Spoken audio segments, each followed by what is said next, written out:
Bollywood silver screen presenting अवतार। इस कहानी की शुरुआत में अंतरिक्ष की गहराइयों में एक स्पेसशिप को दिखाया जाता है। ये वक्त होता है सन 2154 का। ये वो वक्त है जब धरती पर इंसानों ने सभी नेचुरल रिसोर्सेज को पूरी तरह से खत्म कर दिया है। इसीलिए ऊर्जा के नए रिसोर्स के लिए इंसान एक दूसरे ग्रह पर जा रहे हैं, जिस ग्रह का नाम है पेंडोरा।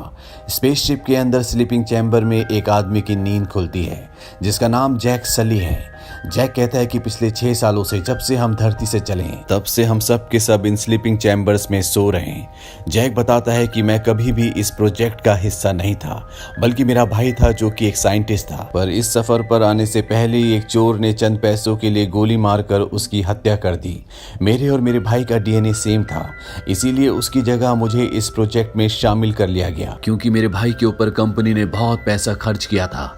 मैं तो एक सैनिक था जिसने जंग में अपने दोनों पैर गंवा दिए। इसके बाद दिखाया जाता है कि ये पेंडोरा ग्रह पहुंच जाते हैं, जहां पर बहुत बड़े बड़े रोबोट्स होते हैं। साथ ही यहाँ पर चारों तरफ लोग होते हैं जिनके चेहरे पर मास्क और हाथों में हथियार होते हैं। पृथ्वी पर ये सब सैनिक थे, पर यहाँ पर ये पैसों के लिए काम करते हैं।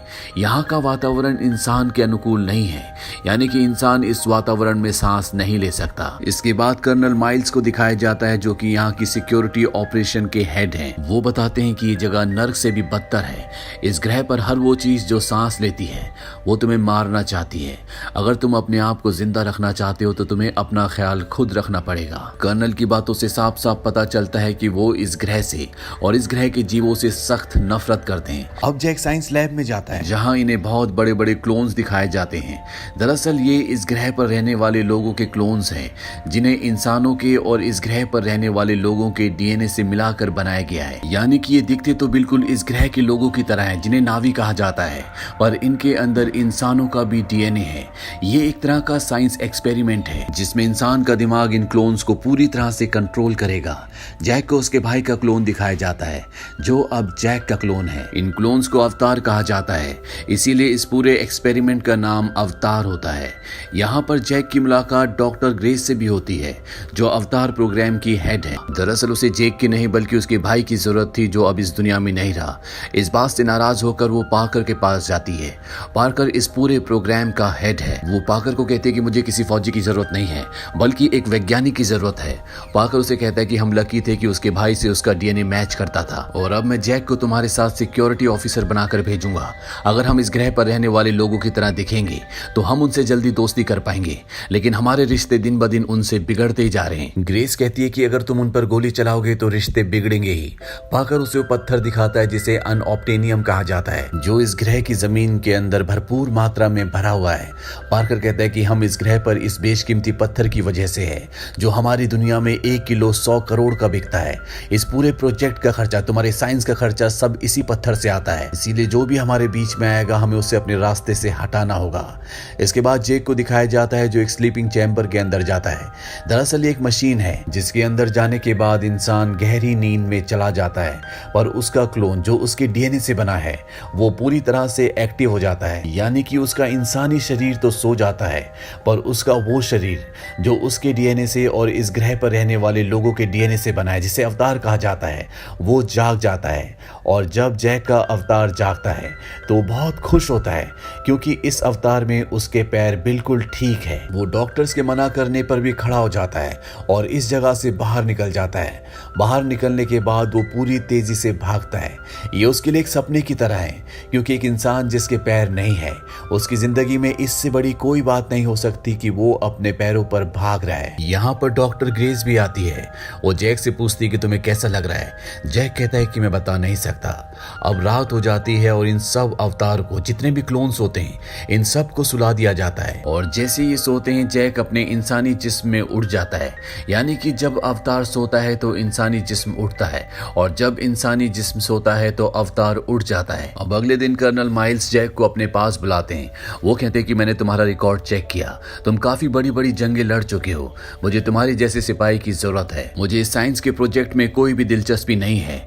जहां पर इस ग्रह के लोग रहते हैं, जहां पर उनका गांव है, वहां पर बहुत सारा अनऑब्टेनियम है। मैं चाहता हूं कि तुम उनके बीच जाओ, उनमें शामिल हो जाओ, उनसे दोस्ती करो, और जब सही वक्त आए तो तुम उन्हें गांव खाली करने के लिए कहना, ताकि उस जगह से हम सारा अनऑब्टेनियम निकाल लें। अगर तुम मेरा काम करोगे तो मैं तुम्हारी टांगे हमेशा के लिए ठीक करवा दूंगा, तुम्हारी असली टांगे।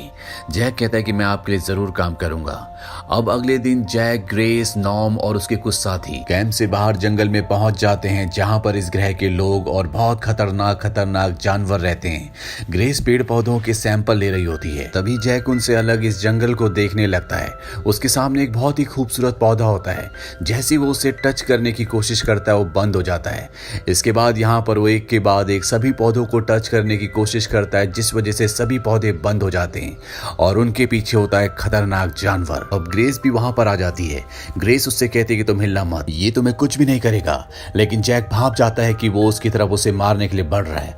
जैक भी पूरी बहादुरी से उसकी तरफ भागता ताकि वो डर जाए, और होता भी ऐसे है। वो खतरनाक जानवर डर कर रुक जाता है, लेकिन वो जैक से नहीं डरा होता, बल्कि उसके पीछे उससे भी एक खतरनाक जानवर आ गया होता है, जो इस प्लेनेट पर सबसे खतरनाक है। ग्रेस उससे कहती है कि जितनी तेज भाग सकते हो भागो, और अब जैक भागना शुरू करता है।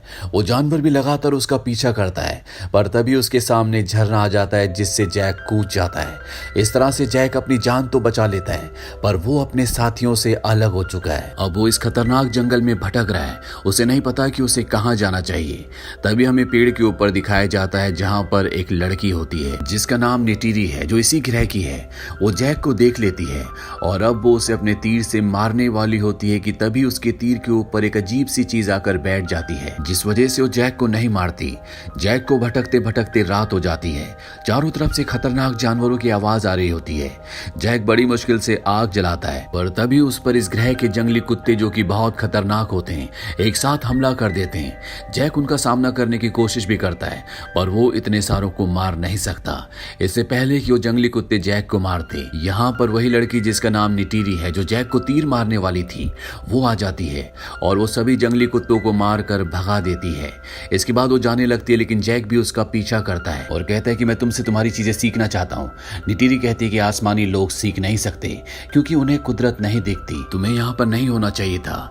और तभी जैक के ऊपर उसी तरह के फूल जो निटीरी के तीर के ऊपर आकर बैठे थे, पूरे शरीर पर बैठ जाते हैं। ये देखकर निटीरी पूरी तरह से हैरान हो जाती है। जैक उससे पूछता है कि सब क्या है। वो बताती है कि ये पवित्र आत्माओं के पेड़ के बीज हैं। तुम्हारी आत्मा बहुत पवित्र है। और इसके बाद वो जैक को अपने साथ ले जाने लगती है, पर तभी यहाँ पर उसी के कबीले के कुछ लोग आ जाते हैं, जो जैक को बंदी बनाकर अपने कबीले में ले जाते हैं। निटीरी के पिता इस कबीले के सरदार होते हैं और उसकी मॉम एक स्पिरिचुअल गुरु होती है, जो जैक का खून टेस्ट करती है और वो समझ जाती है कि ये एक पवित्र आत्मा है। जैक कहता है कि मैं तुम्हारे तौर तरीके सीखना चाहता हूँ, तुम किस तरह से शिकार करते हो मैं ये भी सीखना चाहता हूँ। और वो जैक को सिखाने के लिए मान जाते हैं। रात को जैक यहाँ पर सो जाता है और अगले पल वो अपने कैंप में, जहाँ पर उसका इंसानी शरीर है, वो उठ जाता है। जैक को जिंदा देखकर सब बहुत हैरान होते हैं, क्योंकि सभी को अभी तक यही लग रहा होता है कि जैक के अवतार वाले शरीर को मार दिया गया होगा। जैक बताता है कि मैं उनके कबीले में शामिल हो चुका हूँ और वो मुझे सिखाने के लिए तैयार हो गए हैं। अब मैं भी उनके परिवार का हिस्सा हूँ। ये सुनकर सब बहुत खुश होते हैं। पीटर जैक से कहता है कि जहाँ पर उनका गांव बसा है वो पूरा एरिया 200 किलोमीटर तक फैला है और वहां पर अनऑब्टेनियम का भंडार है। तुम्हें उन्हें वहां से हटने के लिए कहना होगा, क्योंकि मैं किसी तरह का खून खराबा नहीं चाहता। जैक कहता है कि अगर उन्होंने अपना गांव खाली नहीं किया तो क्या। कर्नल कहता है कि तुम्हारे पास 3 महीने हैं, इसके बाद हम अपना तरीका अपनाएंगे। और अब जैक रोज उनके गांव में जाना शुरू कर देता है, जहां निटीरी उसे ट्रेनिंग देना शुरू कर देती है कि जंगलों में कैसे जाया जाता है, पेड़ों पर कैसे भागा जाता है, किस तरह से हथियार चलाए जाते हैं। जैक भी उनके तौर तरीके पूरी शिद्दत से सीख रहा होता है और बहुत जल्दी वो उनकी लगभग सभी कलाओं को, उनकी जीवन शैली को पूरी तरह से सीख जाता है। और एक दिन निटीरी जैक से कहती है कि अब तुम नावी बनने के लिए तैयार हो। दरअसल ये इस कबीले का एक रिवाज है, जहां पर हर एक इंसान को ट्रेनिंग करवाई जाती है और जब वो सभी कलाओं में परफेक्ट हो जाता है तो उसे नावी बना दिया जाता है, यानी एक तरह का योद्धा। निटिरी कहती है लेकिन इससे पहले तुम्हें अपना इकरान चुनना होगा। यहाँ पर बहुत बड़े बड़े पक्षी हैं जिनके ऊपर बैठकर यहाँ के लोग सवारी करते हैं, लेकिन एक नावी अपनी पूरी जिंदगी में सिर्फ एक ही पक्षी चुन सकता है, जिसके लिए एक बहुत लंबा सफर तय करना पड़ेगा। और अब जैक इसी कबीले के बाकी लोगों के साथ, जिनकी ट्रेनिंग पूरी हो चुकी है, जो अपना इकरान चुनने के लिए जा रहे हैं, जैक भी उनमें शामिल हो जाता है। ये एक बहुत लंबा सफर होता है जहाँ पे आसमान में बादलों से भी ऊपर उड़ने वाले पहाड़ होते हैं। ये सब के सब उस रास्ते से उस जगह पहुंच जाते हैं जहाँ पर बहुत सारे इकरान होते हैं। निटिरी भी अपने इकरान के ऊपर बैठकर इस जगह तक पहुंच जाती है। सबसे पहले जैक को भेजा जाता है। जैक निटिरी से पूछता है कि मुझे कैसे पता चलेगा कि मेरा इकरान कौन सा है। निटिरी कहती है कि वो तुम पर हमला करेगा, और इसके बाद जैक वहां पर इकरान चुनने के लिए जाता है। एक इकरान उस पर हमला करता है। जैक बड़ी मुश्किल से उसे अपने कंट्रोल में ले लेता है और इसके बाद वो उसकी सवारी करता है। शुरू में जैक को बहुत प्रॉब्लम होती है, लेकिन जल्दी वो सीख जाता है कि इकरान को कैसे कंट्रोल किया जाता है। और इसके बाद जैक और निटिरी अपने अपने इकरान पर आसमान की लंबी लंबी सैर करते हैं। निटिरी कहीं ना कहीं अब जैक को पसंद भी करती है। जैक भी निटिरी को पसंद करता है। और एक दिन जब ये दोनों के दोनों अपने अपने इकरान पर होते हैं, तभी आसमान से एक बहुत बड़ा इकरान जो छोटे इकरानों को खा जाता है, जैक के ऊपर हमला करता है, जिस वजह से जैक और निटिरी को भागना पड़ता है। ये दोनों के दोनों किसी तरह से उस इकरान से बच जाते हैं। रात को इकिरी बताती है कि इसे त्रुक कहा जाता है। आज तक नावी कुल के इतिहास में सिर्फ 5 बार लोगों ने इसकी सवारी की है। ये हमारी दुनिया में सबसे शक्तिशाली है। मेरे दादा के दादा ने इस पर सवारी की थी। ये वो वक्त था जब हमारी दुनिया बहुत मुश्किलों से गुजर रही थी, पर मेरे दादा के दादा ने जब तुरुक की सवारी की तो सभी कबीले एक हो गए। जैक को इनके रीति रिवाज, इनका रहन सहन बहुत पसंद होता है और जैक ने अपनी परीक्षा भी पूरी कर ली है, इसीलिए जैक को पूरे रीति रिवाजों से ये अपने में शामिल कर लेते हैं। निटिरी जैक को एक पवित्र जगह पर ले जाती है। वो कहती है कि यहाँ हम प्रार्थना करते हैं। इसे आवाजों का पेड़ कहा जाता है, हमारे पूर्वजों की आवाजें। और जब जैक अपने बालों को उस पेड़ की लताओं से जोड़ता है तो उसे सच में वहां से आवाजें आती है। निटिरी उसे बोलती है कि अब तुम हम में से एक हो, अब तुम इस वृक्ष की लकड़ी से एक धनुष बना सकते हो और कबीले से किसी भी लड़की को अपने लिए चुन सकते हो। जैक कहता है कि मैं पहले चुन चुका हूं, पर उसे भी मुझे चुनना होगा। निटिरी समझ जाती है कि वो उसी के बारे में बात कर रहा है। निटिरी कहती है कि वो पहले चुन चुकी है और इसके बाद ये एक दूसरे के बहुत करीब आ जाते हैं। अगली सुबह जब निटिरी की आंखें खुलती है तो वो देखती है कि वहां पर एक बहुत बड़ी मशीन है जो चारों तरफ पेड़ों को तोड़ रही है। वो जैक को उठाने की कोशिश करती है, पर जैक इंसानों की दुनिया में यानी कि इंसानी रूप में उठा होता है। उसे यहाँ उठने के लिए मशीन के अंदर जाना होगा। जैक जल्दी से मशीन के अंदर जाता है, जिससे उसकी क्लोन वाली बॉडी एक्टिव हो जाती है। वो जाग जाता है। वो देखता है कि इंसान कुल देवता के वृक्ष को तोड़ रहे हैं। वो उस मशीन के ऊपर चढ़ जाता है और उसके कैमरे को तोड़ देता है, पर तभी यहाँ पर सिपाही उस पर गोलियां चलाते हैं, जिस वजह से जैक वहां से निकल जाता है। दरअसल 3 महीने पूरे हो चुके हैं और अब पीटर और कर्नल के आदमी इस जगह पर हमला करने वाले हैं। जेक और निटिरी कबीले के पास जाते हैं। यहाँ पर ग्रेस भी होती है जो इन्हीं के रूप में होती है। जेक और ग्रेस इन्हें बताना चाहते हैं कि इन पर हमला होने वाला है, पर इससे पहले कि उन्हें बताते, कर्नल उस कैमरे में जिस कैमरे को जेक ने तोड़ा था उसमें जेक की फोटो देख लेता है। इस बात से कर्नल को बहुत गुस्सा आता है और वो उस जगह जाता है जहाँ पर स्लीपिंग चैम्बर्स हैं। दरअसल ये स्लीपिंग चैम्बर्स इनके बेस से बहुत दूर जंगल में होते हैं। कर्नल वहां पर पहले ग्रेस का और उसके बाद जेक का स्लीपिंग चैम्बर ऑफ कर देता है, जिससे वो उस दुनिया में यानी कि क्लोन रूप में पूरी तरह से डेड हो जाते हैं और इंसानी रूप में होश में आ जाते हैं। जेक और ग्रेस पीटर और कर्नल को समझाने की कोशिश करते हैं कि उनके घर को, उनके जंगल को तबाह मत करो। यहाँ पर हर एक पेड़ का दूसरे पेड़ से कनेक्शन है। साथ ही जिस गांव पर तुम हमला करने वाले हो वहां पर कई 100 परिवार रहते हैं, वहां पर छोटे छोटे बच्चे हैं। पीटर इन दोनों को कहता है कि तुम्हारे पास आखिरी मौका है, मैं तुम्हें 1 घंटा देता हूँ, 1 घंटे में उस जगह को खाली करवा दो। जैक और ग्रेस अपने स्लीपिंग चैम्बर में चले जाते हैं और इसके बाद वो अपने अवतार वाले रूप में जागते हैं, जहां पर जैक कबीले वालों को बताता है कि यहाँ पर बहुत जल्दी इंसानी आर्मी आने वाली है, वो तुम्हारे पूरे गांव को तबाह कर देगी। तुम चाहकर भी उनके हथियारों का सामना नहीं कर सकते। इंसानों ने मुझे इसीलिए यहाँ पर भेजा था। ये सुनकर निटिरी पूरी तरह से शॉक्ड हो जाती है। वो जैक से पूछती है कि तुम्हें पता था कि ये सब होने वाला है? जैक कहता है कि हाँ, लेकिन अब मैं तुमसे प्यार करता हूँ, इस जगह से प्यार करता हूँ, मैं तुम में से एक हूँ।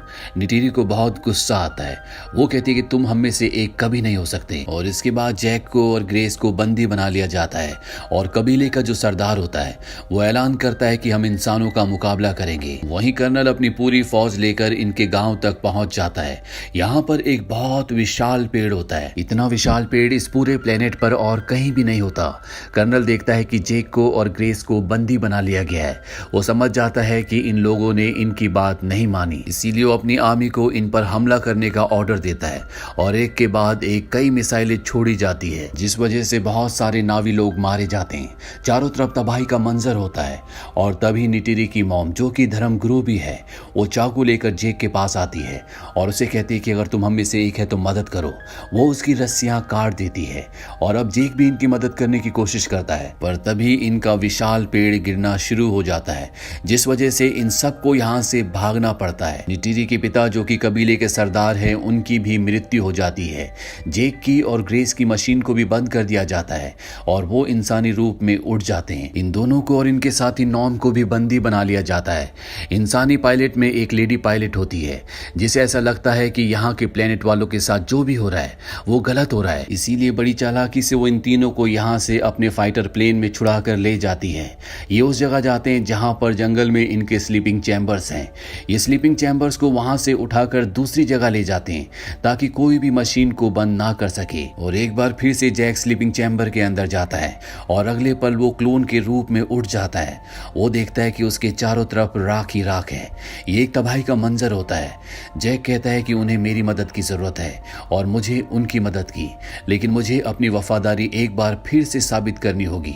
वो अपने इकरान को बुलाता है और आसमान में उड़ना शुरू कर देता है। उसके नीचे तुरुक भी उड़ रहा होता है। तुरुक इस प्लेनेट का सबसे खतरनाक और सबसे बड़ा पक्षी है। जैक अपने इकरान को नीचे की तरफ, जहां पर तुरुक उड़ रहा होता है, उस तरफ चलने के लिए कहता है और वो अपने इकरान से तुरुक के ऊपर छलांग मार देता है। वहीं हमें नावी लोगों को दिखाया जाता है जो सब के सब प्रेयर्स कर रहे होते हैं और तभी वहां पर सब डर जाते हैं क्योंकि उनकी तरफ इकरान बढ़ रहा होता है, जो पशु पक्षी यहाँ के लोगों को सबको मार के खा जाता है।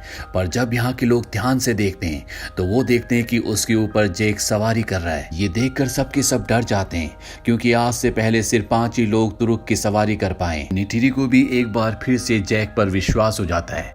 जैक यहाँ पर ऐलान करता है कि इंसानी लोग हमारी तरफ बढ़ रहे हैं। वो चाहते हैं कि हम इस जगह को खाली कर दें, पर अब एक संदेश इंसानों तक भी पहुंचाना है कि चाहे कुछ भी हो जाए, हम इस जगह को खाली नहीं करेंगे। ये हमारी जमीन है। बाकी कबीले वालों को भी ऐलान कर दो कि तुरुक मकटू ने उन्हें बुलाया है। दरअसल जो तुरुक के ऊपर सवारी करता है उसे तुरुक मकटू कहा जाता है और जैक का संदेश पूरे प्लेनेट पर फैला दिया जाता है, जिस वजह से यहाँ पर और भी बहुत सारे नावी लोग इकट्ठे हो जाते हैं। अब जैक आत्माओं के वृक्ष के पास जाता है जहाँ पर वो इस प्लेनेट की देवी, जिसका नाम एवा है, उनसे प्रार्थना करता है।